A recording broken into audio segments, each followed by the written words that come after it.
están familiarizados con la carta de Primera de Pedro porque Josué la ha estado enseñando, entonces para mí es mucho más fácil arrancar ya con terreno curtido por él. Es un predicador efectivo de la palabra, así que para mí no voy a gastar mucho tiempo en lo que es el contexto, porque sé que están familiarizados con el contexto de la carta. Pero bueno, vamos a leerlo y después vamos a ir desglosando un poquito para ver de qué se trata y por qué razón fue que elegí una sección tan vasta para poder estudiar esta mañana. Dice así: amados, yo os ruego como extranjeros y peregrinos que os abstengáis de los deseos carnales que batallan contra el alma, manteniendo vuestra manera de vivir entre los gentiles, para que en lo que murmuran de vosotros como de malhechores glorifiquen a Dios en el día de la visitación, al considerar vuestras buenas obras. Por causa del Señor, someteos a toda institución humana, ya sea el rey como superior, ya los gobernadores como por el enviado para castigo de los malhechores y alabanza de los que hacen bien.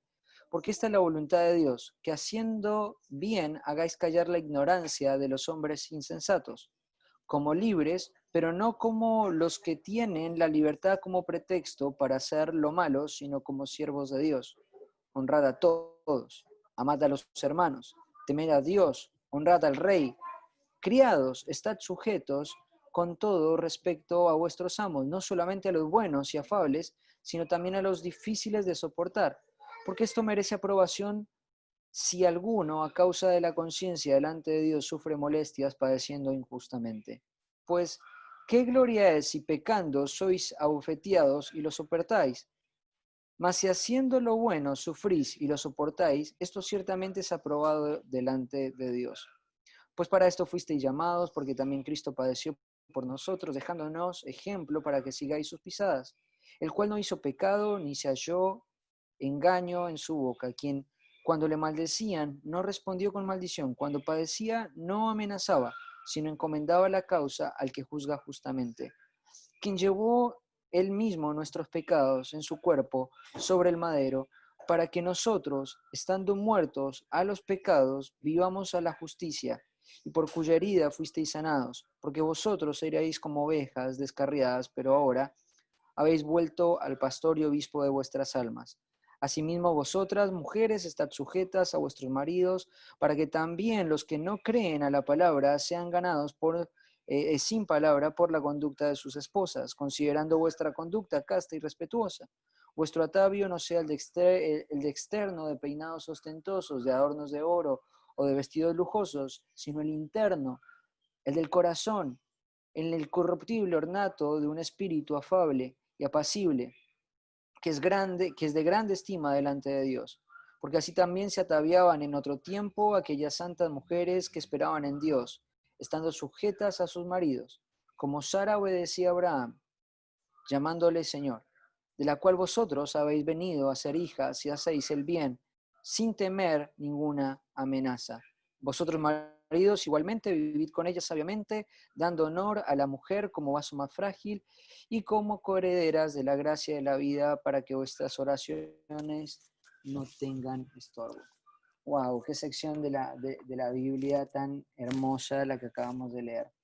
Y quiero ponerte un poquito en contexto de qué es lo que está pasando. Bueno, ya saben que Pedro aparentemente está escribiendo esto desde Roma, no solamente por la información bíblica, sino también por información extra bíblica. Sabemos que Pedro, perdón, hizo ministerio en la ciudad de Roma, que una de las personas que le acompañó haciendo el ministerio allí fue el escritor del Evangelio de Marcos, y su ministerio ya fue muy productivo, no solamente para la iglesia de Roma, sino para nosotros, porque desde ahí Pedro hizo un ministerio donde también estuvo escribiendo cartas desde el corazón del imperio para iglesias como las iglesias que estaban ubicadas en las regiones al norte de lo que hoy sería Turquía, y también su trabajo y su influencia hizo que se escribieran cartas como el Evangelio de Marcos. Entonces tenemos un gran beneficio del trabajo que Pedro ha hecho desde Roma y que alcanza nuestra iglesia al día de hoy. Es una bendición poder leer una carta de Pedro, que es un testigo ocular de Cristo, que ha caminado en la intimidad con el Señor Jesucristo, que ha sido comisionado por Cristo, que ha escuchado la comisión de parte de Cristo y que ha sido uno de los precursores y de los pioneros a la hora de dirigir lo que es la obediencia a la gran comisión, ahí en Hechos capítulo 2. Pero su ministerio siguió avanzando, no solamente quedó como un pilar en la iglesia de Jerusalén, él fue moviéndose y su trabajo fue de mucho beneficio para las iglesias en vastas regiones. Entonces lo que ocurrió fue que Pedro, estando ahí en Roma, escribe esta carta para bendecir un grupo de iglesias bastante grande. Ahí en el capítulo 1 vemos que él escribe a las iglesias del Ponto, de Galacia, de Capadocia, de Asia y de Bitinia. Es una región bastante grande, como les mencioné, sería el norte de lo que hoy sería Turquía. Y y Pedro sabe que el cristianismo y su rechazo en el tiempo en el que él está viviendo es un rechazo que va en aumento. Cada vez más el mundo romano rechaza más por el sistema de valores que tienen los cristianos, rechaza cada vez más al cristiano. Claro, el cristiano hablaba en contra de la esclavitud, por ejemplo, o hablaba en contra de la pureza moral, o hablaba en contra del valor del hombre y de la mujer en los aspectos familiares, cosas que los romanos despreciaban y les parecían completamente distintas. El cristianismo hablaba de un sistema monoteísta, ellos eran panteístas. Entonces, en todo sentido, el cristianismo era contrario a lo que era el contexto donde Pedro estaba. Y esto se va a venir acrecentando a un punto tal de que en el año 64, cuando Roma es incendiada por su emperador, para el emperador fue muy natural conducir el enojo.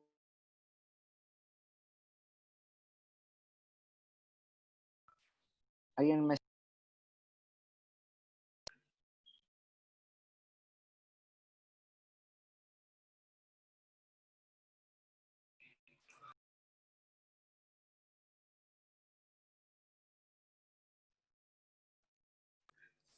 Ahí estoy? ¿Ahora sí? ¿Alguien me apagó el micrófono? Bueno, entonces cambiamos de libro. Vamos a Primera de Timoteo, porque me parece... No, mentira. Eh, bueno, entonces, bueno, hago un paréntesis. Esto es horrible, quisiera estar con ustedes. Me siento que estoy hablándole a un aparato y que no le estoy hablando a la iglesia. Extraño estar con la iglesia. La iglesia es el lugar favorito, es mi lugar favorito en el mundo y esto realmente es horrible. Oremos para que el Señor nos permita congregarnos prontamente juntos y estar cerca y poder compartir y abrazarnos como lo hacíamos antes. Pero bueno, cierro paréntesis. Entonces, el cristianismo era algo que naturalmente ya estaba generando rechazo en las personas del mundo romano de aquel tiempo. Y ese rechazo era natural eh, para los esclavos mayormente, para las mujeres mayormente.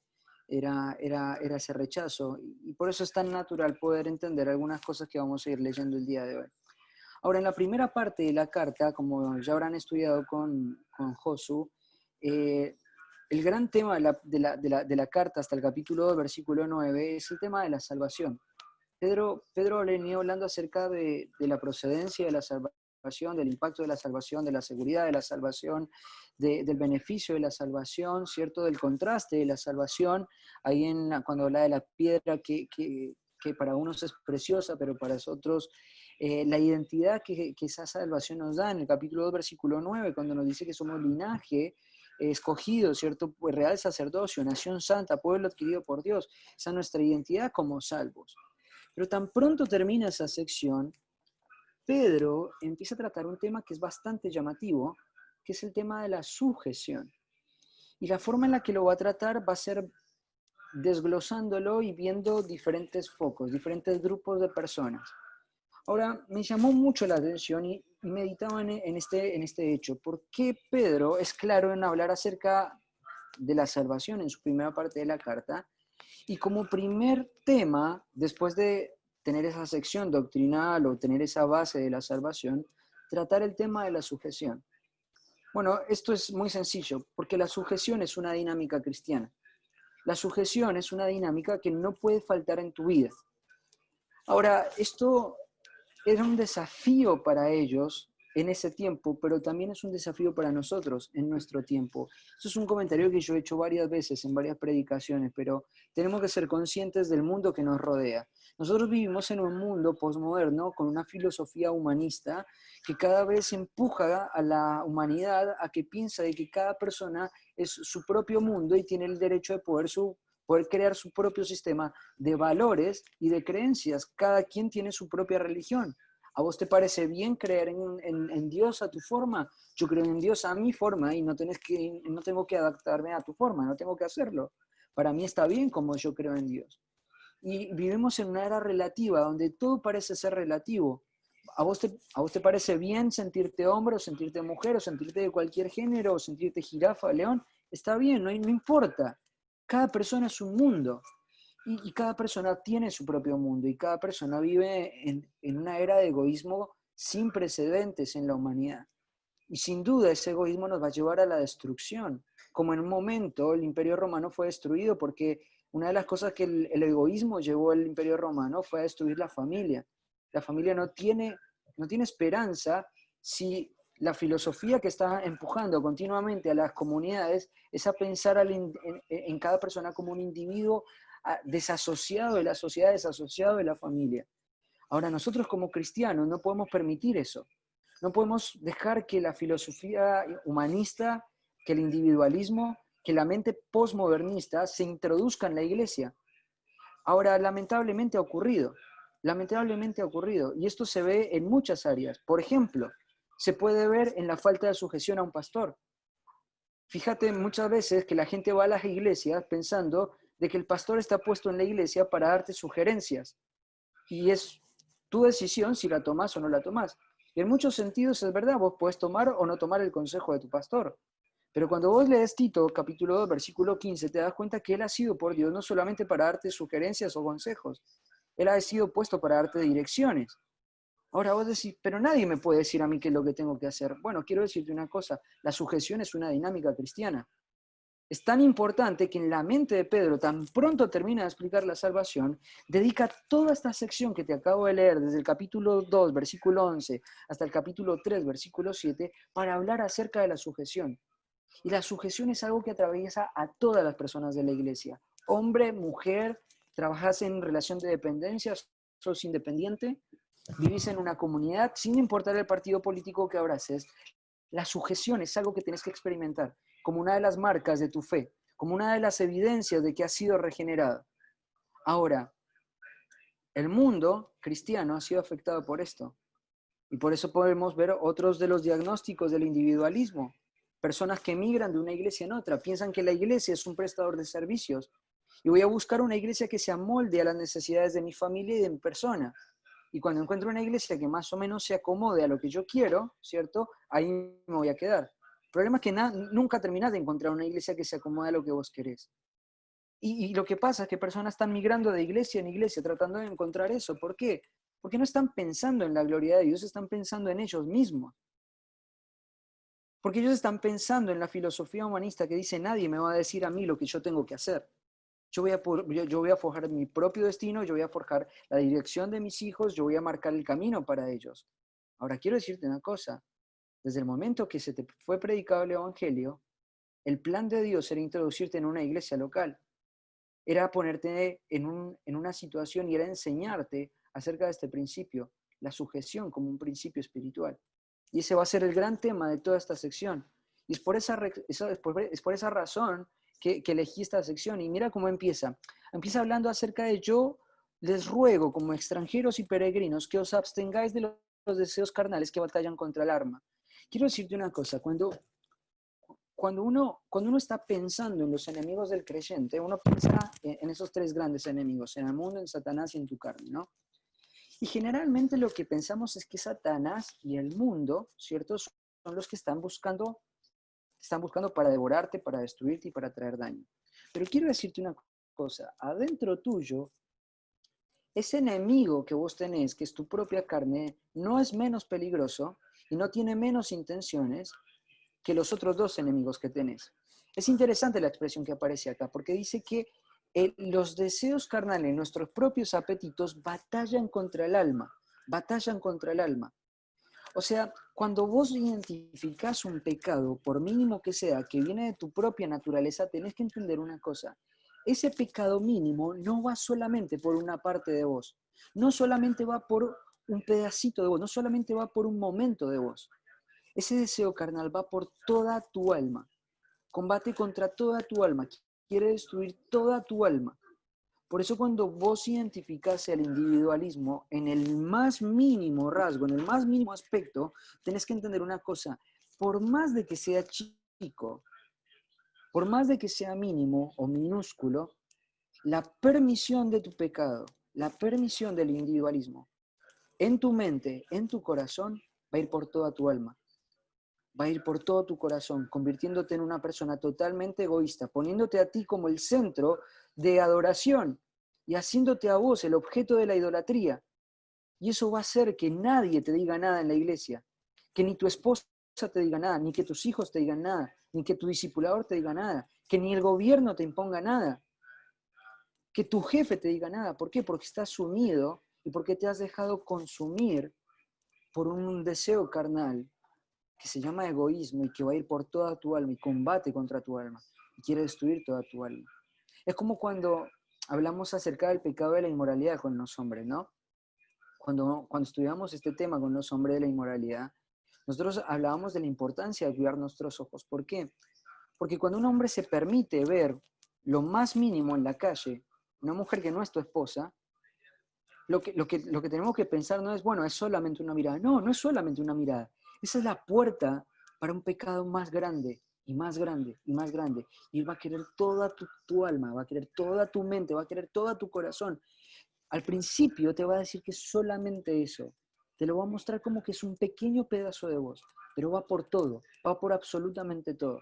Y en la medida que vos te ejercites para poder identificar esos pequeños momentos de carnales, de pecado y que destruyas intencionalmente esas intenciones pecaminosas, vas a poder tener éxito en la vida espiritual. Entonces tenés que entender que tenés un enemigo dentro tuyo. Pablo era consciente de esto, ¿no? Se lo dijo a Timoteo, cuídense de ustedes mismos. Se lo dijo a los ancianos de la iglesia de Éfeso en Hechos capítulo 20, estando ahí en Mileto. Cuídense de ustedes porque de ustedes mismos van a salir lobos rapaces. Hay hombres que tienen la capacidad de poder destruirse. No hay nadie más que tenga más capacidad de destruir tu vida que vos mismo. Entonces combatí, manteniendo vuestra manera de vivir entre los gentiles, para lo que murmuran de vosotros como malhechores, glorifiquen a Dios en el día de la visitación, al considerar vuestras buenas obras. Bueno, la pregunta que surge acá y voy a avanzar muy rápido, es ¿a qué se refiere con buenas obras? ¿Cómo se ven las buenas obras? Hay algo más que quiero decir en relación a la mente de Pedro. Evidentemente Pedro le da un valor muy grande a tu testimonio hacia los de afuera. Mira lo que dice acá. Acá te pone en la situación de que Dios te ha puesto en medio de los gentiles, ¿cierto? En medio de malhechores, y que tu trabajo es que tu vida espiritual, tu lucha en contra del pecado, sea tan evidente, sea tan fuerte, sea tan acérrima, que la gente del mundo puede identificar eso. Después, en el versículo 15, y vamos a tratar ese tema, dice, porque la voluntad de Dios es que haciendo bien hagáis callar la ignorancia de los hombres insensatos. Tu testimonio, tu actitud, tu lucha contra el pecado va a tener una repercusión en los de afuera. Bueno, después les habla a los criados y también habla de la importancia de que ante los malos jefes o los malos amos tengan esa actitud. Después a las esposas le dice que tienen la facultad de poder ganar a sus esposos inconversos por medio de su testimonio. ¿Sabes una cosa? Tu testimonio es algo muy valioso. Tu testimonio hacia los de afuera es muy valioso, no solamente en el ámbito de la iglesia local, en tu trabajo, en tu vida cotidiana, en tus conversaciones diarias con tu vecino, con el remisero, con la gente del colectivo, donde sea que vayas, va a tener una repercusión. Ahora, ¿a qué se refiere Pedro con buenas obras? Dale con Pablo. Pedro con buenas obras. Bueno, ahí va a empezar a tratar el tema. ¿Cómo se ve una persona que combate los deseos carnales? Bueno, esta persona evidencia su lucha en contra del pecado teniendo una actitud de sujeción. Vamos a ir de lo más general a lo más específico. Lo más general, Por causa del Señor, someteos a toda institución humana, ya sea al rey como a superior.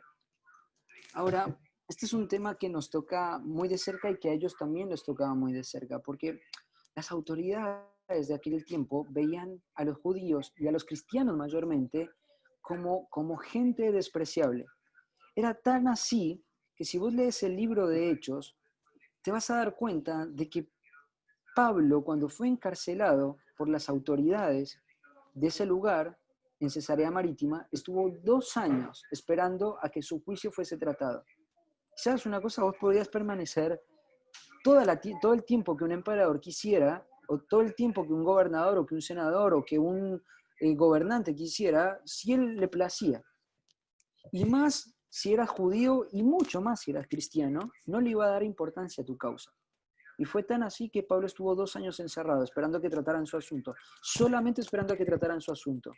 Y no fue hasta que cambiaron el gobernador que Pablo pudo movilizarse de Cesarea Marítima a Roma. Él apeló a César y recién ahí empezaron a tratar su asunto. Los cristianos eran muy despreciados. El sistema de gobierno del Imperio Romano era muy mezquino. Tenían cargas impositivas altas. Habían muchas luchas de poder, había corrupción en todos los niveles del gobierno. No sé si te suena familiar esta escena. Pero sabes una cosa, un Pedro, estando en Roma, en la capital del Imperio Romano, y viendo todo el desprecio que el mundo romano y que todos los emperadores y que toda la gente iban a tener hacia ellos, él les dice, someteos, someteos. Porque sabes que como cristiano, para ellos hubiese sido muy natural entrar en la murmuración. Ahora, es interesante, ¿no? Porque el Señor Jesucristo, cuando está padeciendo ante Pilato, Pilato le está exigiendo que hable. Y el Señor Jesucristo hace una afirmación solemne en cuanto a la autoridad que Pilato tiene. Y le dice, ninguna autoridad tendrías si no te hubiese sido, si no te hubiese sido dada de parte de Dios. Ahora, la queja en contra de las autoridades civiles que Dios ha impuesto en nuestra sociedad, la murmuración, la queja, la participación en conversaciones que denigran a personas que están en autoridad, quiero decirte una cosa, es una afrenta en contra de Dios. Cuando vos ves al presidente de tu nación, no tenés que ver que la gente lo puso popularmente ahí. No tenés que entender que la gente lo puso democráticamente ahí.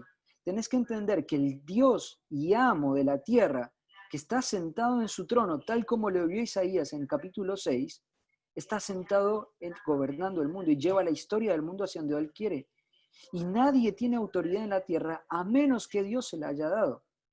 Entonces, cuando yo veo a las personas en autoridad civil y estoy en desacuerdo y empiezo a hablar con menosprecio de esas personas, tenés que entender una cosa, lo que estás menospreciando es el decreto divino de Dios de haberle dado o de haber investido de autoridad a esa persona. Y eso es terrible. Y no me importa qué partido político sea el que más te guste. No me importa qué partido político es el que más te sientas afín. Quiero decirte una cosa, tanto el gobierno de antes fue puesto por Dios, como el gobierno que está ahora fue puesto por Dios y es el que Dios quiere que esté. Y fue Dios el que invistió a esa persona de autoridad. Y cuando vos participas viendo programas de televisión que denigran a estas personas, que se burlan de estas personas, que alteran la autoridad, que invitan a la sociedad a menospreciar la autoridad de estas personas, quiero decirte una cosa. Estás cuestionando el acto soberano de Dios de poner las personas que Él quiso poner en autoridad, de investir en autoridad. Estás diciéndole a Dios y te estás levantando con el puño en contra de Él, diciendo, ¿por qué lo pusiste a Él? Y te digo una cosa, vos y yo no somos nadie para hacer eso. Cuando nosotros participamos de esas conversaciones de índole político, lo que estás haciendo es participar de una conversación que se afrenta a Dios, porque Dios los invistió de autoridad y fue Él quien quiso que gobiernen. Al margen de que estas personas no temen a Dios, al margen de que estas personas no confían en Dios, al margen de que ellos no saben que fue Dios el que los invistió de poder, fue Dios el que lo puso. Y vos y yo lo sabemos, porque el Señor Jesucristo se lo dijo. Y aún en esa situación el Señor Jesucristo le aclaró a Pilato, ninguna autoridad tendrías a menos que Dios te la haya dado. Dios te dio, Dios te invistió de autoridad. Entonces, la sujeción es una actitud cristiana. Es parte de nuestra vida, es una dinámica que tiene que formar parte. Ahora, cuando estoy hablando de esto, seguramente lo que se te está viniendo a la cabeza es todos los programas de televisión que has visto junto con tu familia, seguramente prendiendo la televisión, donde alguien se disfraza de alguien que está eh, simulando ser alguien del gobierno y lo denigran y se ríen de él y se burlan de él. Y vos también te reíste. Y tus hijos te vieron cómo te reías de una persona que fue investida por Dios en autoridad. O quizás lo que se te está viniendo a la mente es la cantidad de conversaciones en las que has participado, donde has hablado mal de una persona en autoridad. ¿Sabes una cosa? Esto blasfema. Esto no trae buen testimonio delante de Dios ni de los hombres. Y no me importa, te digo una cosa, no me importa qué partido político soy. Yo no soy afín a ningún partido político.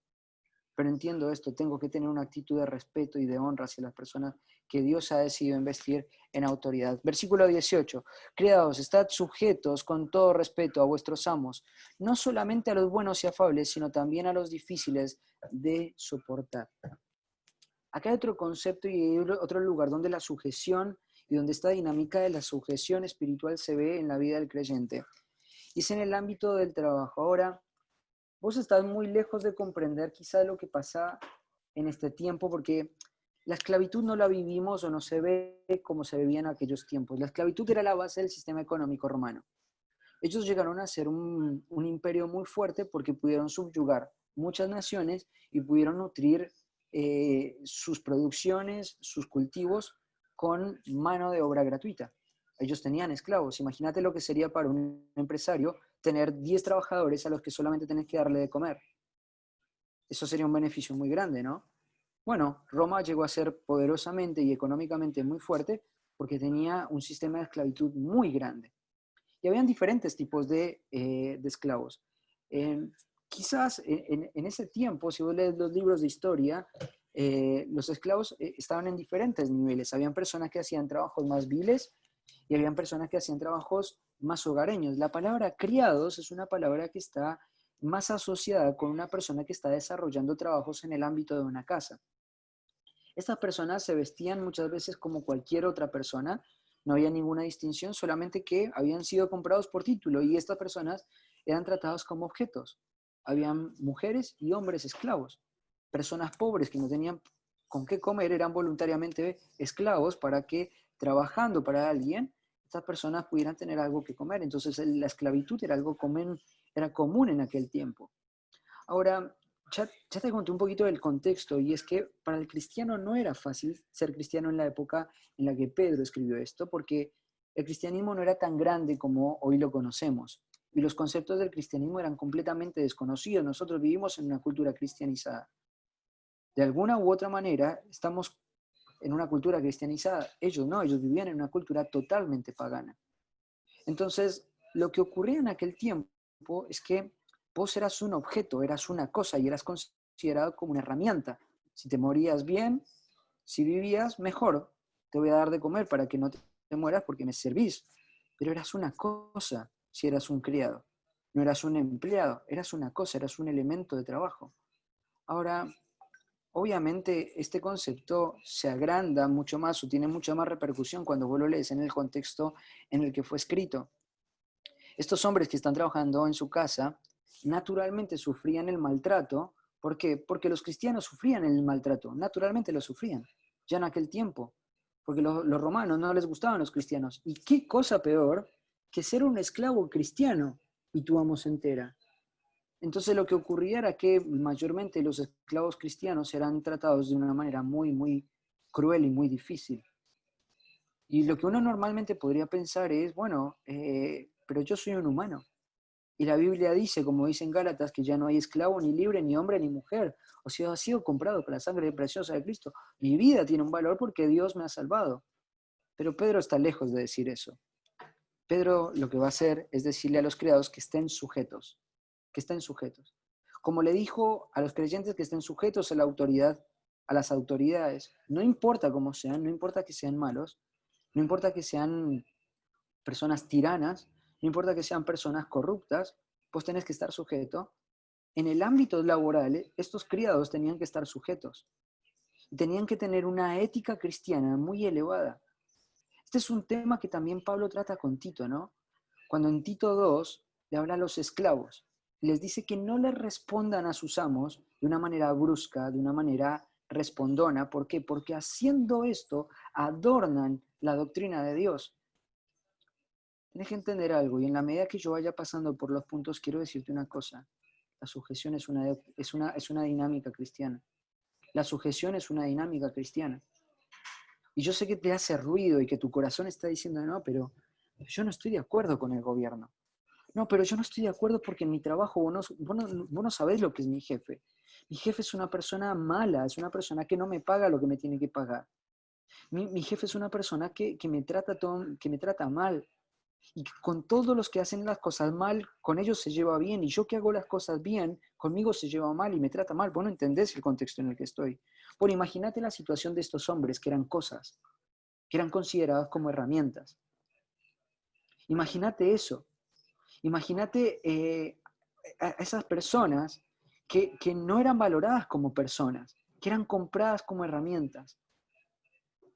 Imagínate cómo se sentían ellos. Y Pedro les va a decir a ellos, estén sujetos, estén sujetos. No solamente a los amos buenos, sino también a los malos. También a los malos, porque dice, qué gloria es que si pecando sois abofeteados y lo soportáis, mas si haciendo lo bueno sufrís y lo soportáis, esto ciertamente es aprobado delante de Dios. Y lejos de pensar de que el capítulo 21 está separado de este concepto de la sujeción, es ahí donde está la conexión. Siempre leí este pasaje separado de su contexto, y cuando lo puede leer en el contexto literal en el que se ubica, tiene muchísimo más sentido. Claro, ¿cómo puedo motivar yo a un esclavo que vive en esta situación, que es considerado como una cosa, como una herramienta, a que viva una vida de sujeción, aún con un amo que es malo, que es despreciable, que es malo, que es intencionalmente maligno con él? ¿Cómo puedo hacerlo? Bueno, lo voy a hacer poniendo un ejemplo muy alto. Lo voy a hacer poniendo el ejemplo de Cristo. Pues para esto fuisteis llamados, porque también Cristo padeció. Claro, como cristianos nos cuesta vivir todas estas cosas porque tenemos una expectativa de la vida demasiado falsa. Tenemos una expectativa de la vida demasiado cómoda. Esto es lo que ha hecho el evangelio de la prosperidad en la mente de muchos cristianos, ¿no? Dios te ha llamado a una vida de victoria. No te equivoques. Dios te ha llamado a una vida de sufrimiento. Pues para esto fuisteis llamados, porque Cristo también padeció por vosotros. ¿Sabes una cosa?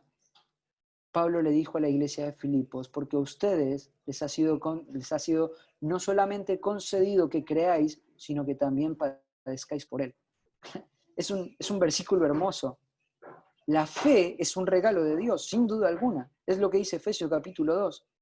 Dios nos concede creer en él. No solamente te ha concedido creer en él, sino también que padezcáis por él. Claro, la fe es una bendición, ¿no? Porque por la fe puedo llegar a la salvación. Gloria a Dios porque Dios me dio la fe para poder creer.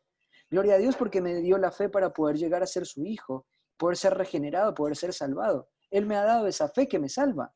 No es mía, Él me la ha dado, Él me la ha concedido. Pero si tengo que pensar en el sufrimiento, ¿tendría que pensar que también ha sido un regalo de Dios? Es así. Si puedes sufrir por la causa de Dios, es un beneficio muy grande, tal como el beneficio de la fe. Es un beneficio muy grande. Imagínate a Pablo, está fundando la iglesia de Filipos, ¿no? Él llega a la ciudad de Filipos y cansado de esta mujer que tiene el espíritu de adivinación, se da vuelta y la reprende, ¿cierto? Y el demonio de esta chica es echado. Y ahora esta chica es una mujer común y corriente. Y sus amos, viendo que la esperanza de su ganancia se va, los presentan como alborotadores de la ciudad y entran a la cárcel y son azotados. Y ahí se convierte el carcelero. Y van a la casa del carcelero y el carcelero los cura. Y les llega la noticia de que ahora son dados de alta, que pueden salir de la cárcel, que pueden irse. Y Pablo dice, no, pará, yo soy ciudadano romano. Me enjuiciaron encubiertamente, me van a liberar encubiertamente. No, quiero que me reconozcan mi ciudadanía. Quiero decirte una cosa, Pablo tenía la posibilidad de presentar su pasaporte, su documento romano, desde el primer momento del inicio. ¿Por qué Pablo permitió el azotamiento? ¿Por qué Pablo permitió el encarcelamiento? ¿No hubiese sido más beneficioso para Pablo que él presentara sus documentos antes de vivir todo esto? ¿Sabes una cosa? Esto es natural en una persona que tiene como la ambición más grande de su vida parecerse aún en los padecimientos de Cristo. Él cuando estaba ahí cantando en la cárcel con Silas estaba contento. ¿Por qué? Porque había sido azotado tal como Cristo había sido azotado. Y vos y yo vivimos en una expectativa de una vida muy cómoda, pensando que el cristianismo es un llamado a una vida cómoda. Quiero decirte una cosa, no hay nada más contrario que eso en la Biblia, porque para esto fuisteis llamados, porque Cristo también padeció por vosotros. Porque a ustedes les ha sido no solamente concedido que crean, sino también que padezcan por Dios. Y este es el aliento más grande para la sujeción. Vas a sufrir teniendo una actitud de sujeción. El mundo te va a ver como un tonto. El mundo te va a ver como una persona que no tiene sentido. ¿Por qué se esfuerza en hacer bien su trabajo si su jefe lo trata mal? ¿Por qué te esforzas en honrar a una persona investida de autoridad si evidentemente son personas corruptas? ¿Por qué hacerlo? Porque la sujeción es una actitud cristiana. En el capítulo 1 capítulo 1 del libro de Hechos también vemos la actitud de sujeción de Cristo. Es muy interesante este pasaje, porque cuando nosotros leemos Hechos capítulo 1, por tiempo no vamos a leerlo, después anotarlo, Hechos capítulo 1, hay una preposición ahí que aparece en el capítulo 1 muy interesante, cuando habla acerca de que el Señor Jesucristo estuvo por 40 días enseñando a los apóstoles después de haber resucitado, y aparece la palabra por el Espíritu. La palabra por, esa preposición por, es upo, debajo de, en el original. O sea, Cristo, habiendo resucitado, habiendo vencido el poder del pecado, habiendo mostradole a la humanidad de que Él es el único Dios verdadero, el único digno de confianza, tiene una actitud de sujeción al Espíritu. Aun cuando Él tenía toda la autoridad para enseñarle a sus apóstoles, para enseñarle a sus discípulos, dice que lo hacía por sujeción, debajo del Espíritu. Cristo se sujetó. Esto es una actitud que encontramos en Dios mismo. El Hijo se sujeta al Padre. Cuando nosotros vemos el ministerio del Señor Jesucristo en la tierra, vemos su actitud de sujeción, aunque Él es Dios, aunque Él sostiene todo el universo con el poder de su palabra, aunque Él comunica todo lo que Dios es, Él vive una vida de sujeción.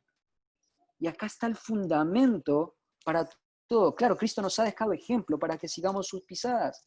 ¿Dónde tiene el fundamento de esta dinámica de la sujeción? En Cristo mismo, en Dios mismo. Esto es inherente en su propia naturaleza. Así que cuando estás viviendo una actitud de sujeción con el gobierno, con el trabajo, aún en un contexto laboral difícil, quiero decirte una cosa, estás viviendo y te estás pareciendo cada vez más a Cristo. Mujeres, asimismo, capítulo 3, versículo 1, asimismo. Esta palabra asimismo es una palabra que lo que está haciendo es poniendo dentro del mismo contexto, dentro de la misma temática, lo que va a hablar, y va a hablar acerca de la sujeción a las mujeres. De la misma manera que las personas se deben sujetar al gobierno, de la misma manera que los criados se sujetan a sus amos, de la misma manera las mujeres estén sujetas a sus maridos. Mujeres estén sujetas a sus maridos. Quiero decirte una cosa. No hay algo más nocivo para la mujer que escuchar las voces del movimiento feminista actual. Cuando nosotros hablamos de que las mujeres se sujetan a sus maridos, no estamos hablando de que las mujeres son inferiores a sus maridos. Eso lo ha tratado Pablo claramente en Gálatas, cuando dice que ya no hay hombre ni mujer, ni esclavo ni libre, sino que todos somos parte de un cuerpo. Ellas son coherederas con nosotros. La mujer no es inferior al hombre. Cuando la Biblia trata el tema de la sujeción, no está hablando de rango, no está hablando de valor, está hablando de relacionamiento. Ahora, fíjate una cosa, el hijo se sujeta al padre, y porque el hijo se sujeta al padre no quiere decir que el hijo es menor en esencia o es menor en importancia en la Trinidad. El hijo se sujeta al espíritu en su enseñanza en capítulo 1. Ahora, esto no quiere decir que el espíritu es más valioso que el hijo. Date cuenta, mujer, de que cuando la Biblia trata el tema de la sujeción, no está hablando de que vos tenés un valor menor, porque Cristo no tuvo un valor menor que el Padre, ni tuvo un valor menor que el Espíritu. Tienen el mismo valor, son iguales en esencia. Pero la sujeción es una dinámica cristiana. Hasta que no entendamos esto, la mujer no se va a sentir, no va a dejar de sentirse amenazada por el concepto bíblico de la sujeción. No sos menor en valor, pero quiero decirte una cosa. En la Trinidad hay diferentes funciones, hay diferentes labores que hacen el Padre, el Hijo y el Espíritu Santo. La sujeción no está relacionada con valor, está relacionada con relacionamiento, está ligada con el concepto de función. Dios ha establecido un orden para la familia y la mujer tiene que entender esa forma de relacionarse, no pensando que es una mujer menor, no pensando que es una persona activa, porque si no lee Proverbios 31, la mujer virtuosa es una mujer muy activa, es una mujer que tiene una participación y que tiene una incidencia muy grande en la vida de su marido. Su buen ejercicio de su maternidad, su buen ejercicio de su rol como mujer, hace que su marido esté en la puerta gobernando, rigiendo los asuntos importantes. Por eso estoy tan de acuerdo con Eduardo cuando dice que un hombre no va a hacer más de lo que su mujer le permite hacer, porque la mujer empuja el ministerio del hombre y es ayuda idónea. Relacionalmente le ha sido dado este rol de la sujeción, pero no solamente porque sea mujer, es porque la sujeción es una dinámica cristiana que todos debemos experimentar en la sociedad, en el trabajo, en la familia. Estén sujetas a sus maridos, para que también los que no creen a la palabra sean ganados sin palabra por la conducta de sus esposas, considerando vuestra manera casta y respetuosa. Acá hay dos conceptos que me llaman mucho la atención, porque hay dos cosas que van a mostrar y que van a evidenciar una actitud de sujeción de una mujer en el ámbito de la familia. Una es la actitud respetuosa y la otra es su forma de vestirse o su forma de comportarse. La castidad tiene que ver con lo que una mujer comunica, con sus palabras, con su vestimenta, con sus actitudes. Esta mujer muestra sujeción en todas estas cosas. Después es bastante específico, vuestro atavío no sea el de externo de peinados ostentosos, de adornos de oro o de vestidos lujosos, sino el interno, el del corazón, en el incorruptible ornato de un espíritu afable y apacible que es de grande estima delante de Dios. Ayer Dios me dio la oportunidad de cerrar mi cumpleaños de la mejor forma, predicando la palabra en un grupo de jóvenes. Me encanta predicar, amo la predicación de la palabra, es lo que más disfruto hacer. Me encanta estudiar la Biblia y mi esposa me decía, pero es tu cumpleaños, bueno, déjame hacerlo, es mi regalo de cumpleaños, me encanta hacerlo. Y estábamos ahí compartiendo con un grupo de Paraguay, un grupo de jóvenes, y me preguntaban o sea, el tema tenía que ser, el tema consistía en cómo se relaciona un joven con la iglesia local. Y sin duda un tema, una parte del Nuevo Testamento que trata este tema es Tito capítulo 2, cuando le habla a las mujeres ancianas que le enseñan a las más jóvenes. Y hablamos de la importancia de que la iglesia tenga mujeres ancianas, maduras, mujeres ejemplares que tengan estas características, el respeto, el amor a sus maridos y a sus hijos y la castidad. Yo quiero animar a las mujeres a que pongan esto dentro de su agenda. La Iglesia Bíblica Misionera de la Unión necesita mujeres que sean un ejemplo en esto. Lo necesita porque las más jóvenes, las que vienen detrás de ustedes, no tienen parámetros, no tienen ejemplos. Lo que mayormente pasa en todas las iglesias es que las jóvenes se juntan con chicas de su edad. Pero Pablo cambia el paradigma, cambia absolutamente todo. Dice, las jóvenes tienen que estar cerca de las mujeres más experimentadas, de las mujeres maduras, tienen que estar en proximidad, para que ellas o de ellas puedan aprender lo que significa amar al marido.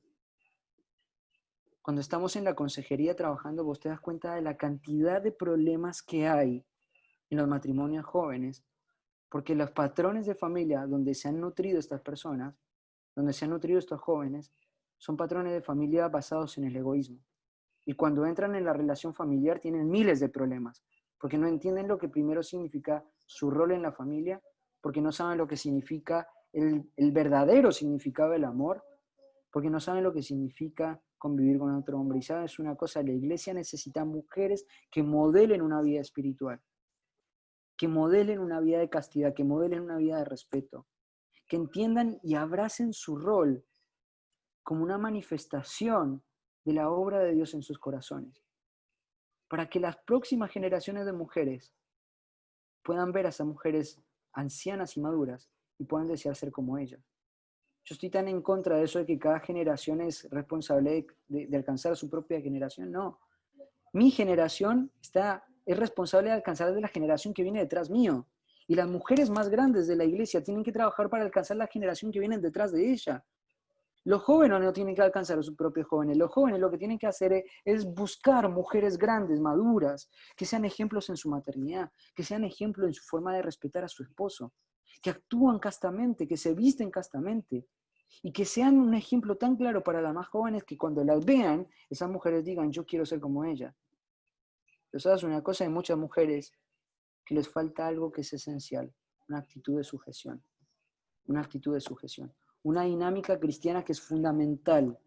Acordate, Pedro termina el concepto de salvación y el primer tema que va a tratar es combatir el pecado por medio de la sujeción. Mujeres, asimismo, como los esclavos, estén sujetas. Como los hombres en la sociedad, estén sujetos. Estén sujetos.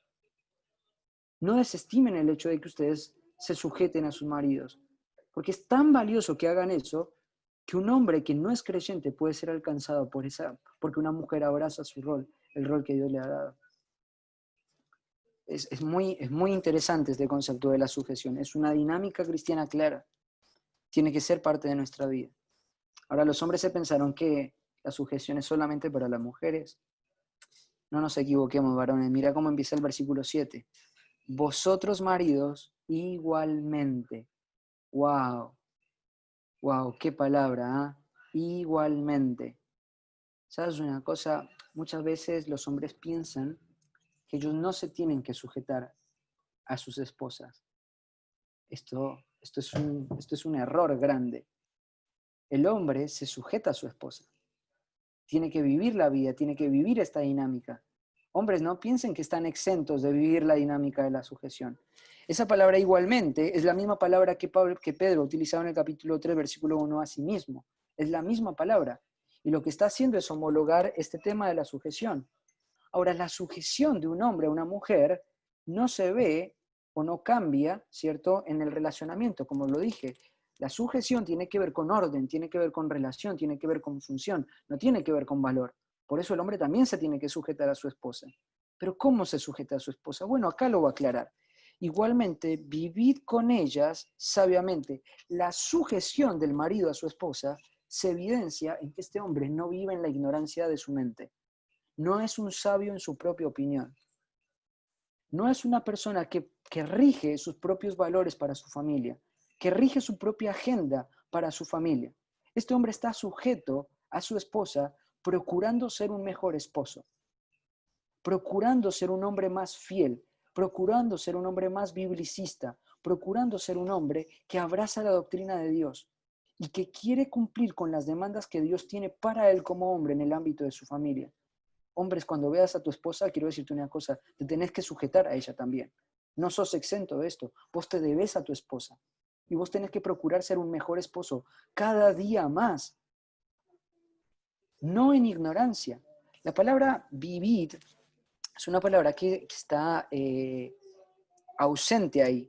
El traductor la ha puesto para que cobre un poco de sentido. Literalmente, el texto diría, vosotros, maridos, igualmente con ellas sabiamente. Así aparece en el texto original. Por lo menos en el texto mayoritario aparece así. Vosotros, maridos, igualmente con ellas sabiamente. ¿Igualmente qué? Igualmente estad sujetas a ellas sabiamente. Estad sujetas a ellas sabiamente. Necesitas de la Biblia, necesitas de los criterios de Dios para poder sujetarte a tu esposa de una manera correcta. La forma en la que cohabitas, la forma en la que convivís con ella, necesita de la Biblia. Necesitas trastornar tus valores, necesitas cambiar tu agenda. Porque quiero decirte una cosa, ella se tiene que sujetar a vos, eso es claro, pero vos también te tenés que sujetar a ella. En amor. Cuando leemos Efesios capítulo 5, el gran tema es el que está plasmado en el versículo 21. El versículo 21 dice, hermanos, someteos los unos a los otros en el temor del Señor. E inmediatamente empieza a hablar acerca de qué significa someteos en el temor del Señor. Bueno, para la mujer es respetando a su marido, reconociendo su liderazgo. Pero para el hombre, la forma en la que se sujeta al Señor en temor es amando a su esposa como Cristo amó a la iglesia y se entregó a sí mismo por ella. El hombre se debe a la mujer en amor sacrificial. La sujeción no es solamente para la esposa, es también para el hombre. Y tiene que hacerlo en amor. Entendiendo esto, es un vaso frágil. Es un vaso frágil. Como vaso frágil. No sé si alguna vez has visto las cajas del correo cuando vienen con un simbolito de un vidrio como que se quiebra, quiere decir que es frágil eso. Y cuando vos llevas una caja que tiene ese símbolo, tenés que llevarla con mucho cuidado, porque si la sacudís, si la maltratás, si la pones en la parte de atrás de la camioneta y manejás como maneja Josu, lo que va a pasar es que la caja se va a romper y el vidrio se va a romper y la mercadería va a llegar a su destino, ¿cierto? Y no va a cumplir su propósito. No va a cumplir su propósito. Bueno, hombres, quiero decirte una cosa. Dios te ha dado algo frágil en tus manos y vos sos el encargado de dirigir. Vos vas a llevar por un camino, vas a llevar por una ruta eso, y es frágil.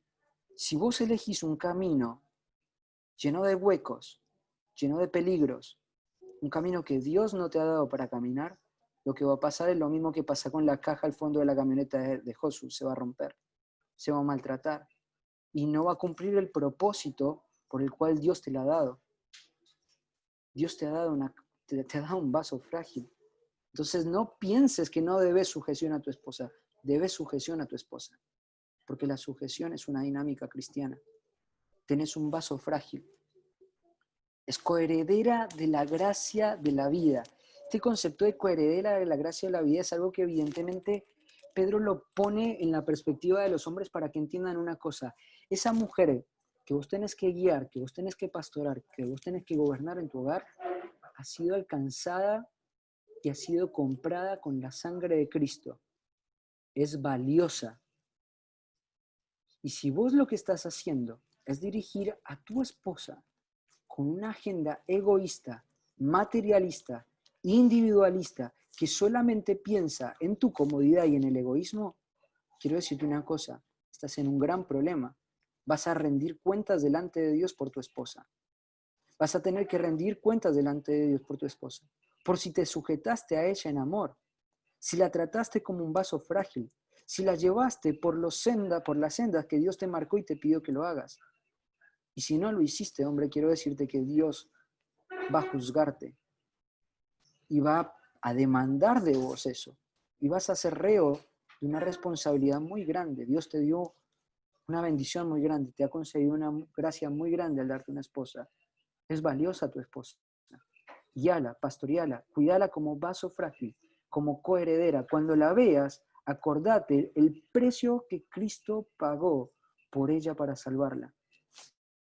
Te debes a ella en sujeción, para que vuestras oraciones no tengan estorbo. ¡Wow! El hecho de que un hombre ore es algo muy importante. La vida espiritual de la iglesia tiene que ser llevada adelante por hombres. Sin duda, eso es lo que trata 1 Timoteo capítulo 2. Ruego pues a todos los hombres que eleven oraciones elevando manos santas. La vida espiritual de la iglesia depende de hombres. Lo dice el capítulo 3 de Timoteo, ¿no? Sean maridos, sean hombres de una sola mujer. Es masculino el liderazgo. Y la oración forma parte de algo fundamental.